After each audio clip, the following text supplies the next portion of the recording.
also wanted to refresh some more of the Tuck Sit Pop Stand. Go get it. So,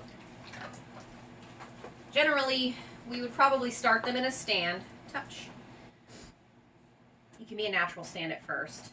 Whoa. To tuck sit. Sit. We want these rear feet to move towards the front feet. Ready? Okay. Come here. Stand. Oh, you cheater. Whoa. Sit. Yes. Perfect. So, front feet are staying mostly stationary. The back feet come towards them. All right, so that's your tuck sit. That's one half of this. The pop stand that works for Smith is I have to use her backup cue, but we already have a solid backup cue. So if you don't have a backup cue, I want you to pay attention to my hands. So again, similar to that bow, I want this cookie to go from her nose to between her front legs. So we're going to go back, back. Good. Front legs moved a little, but that's okay. She does not have a solid pop stand yet. Sit, sit. Good. Back, back. Good. Sit, sit. Good. Back, back. Good girl. Sit, sit. All right, so that's on the flat. It would probably be good for everybody to practice on the flat.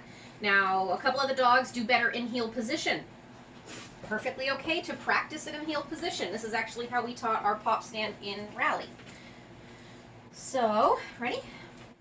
Get in. So we start in a nice square sit, and same thing, nose to between the front legs. Back, back. Good. Sit, sit. Back, back. Good. Sit, sit. Back, back. Now, you see she's starting to back change. She's starting to cheat.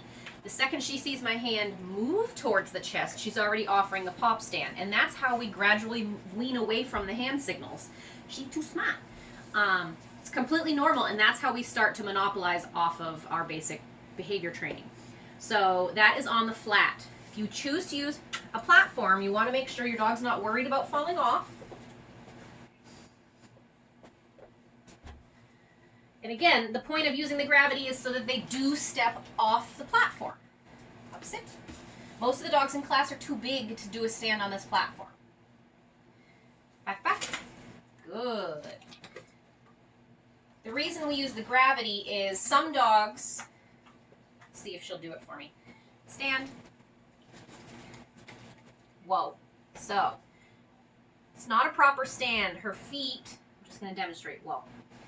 Feet start to crane in, and the spine starts to roach. That's a sign they're not in a proper stand, and they're actually balancing. Sometimes when they fall back into the stand position, that's kind of as far as they get. They didn't have the strength to bring their back feet all the way back. That's okay. Dogs that are in the beginner class, they don't have the muscles needed to do that full stand yet. So gravity helps change the angle and allow the spine to stretch out a little bit better. Sit. Back, back. Good. So even though it's not a square stand, her spine is still in a better position.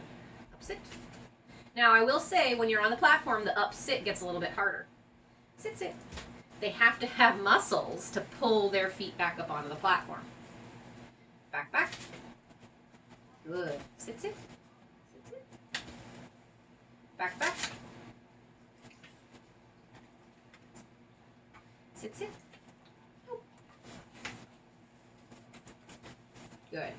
And I'm noticing now too, I'm feeding her, my rewarding is craning her neck back. I don't want to see an angle here. I'd like to see her neck nice and neutral. So just some things that I'm even getting better at identifying now that I've been teaching the class now for a year. So don't expect to be masters after 5 weeks. Thank you for being my demo dog. Good girl. Some other things that we may have taught for some tucks, pop stands in classes in the past. Some folks may use a foot. So Smithy, let's be the demo dog. Some more of that. Ready? Sit, sit. So you can also touch them. stand? Good. And you're just going to gently guide them back into the stand. That's it. Some folks might use a foot if it's not aversive to your dogs. By any means, I am not condoning stressing your dog out with physical manipulation if they are not ready for it. We will do baby steps if that's what's needed to help them get comfortable. Yes.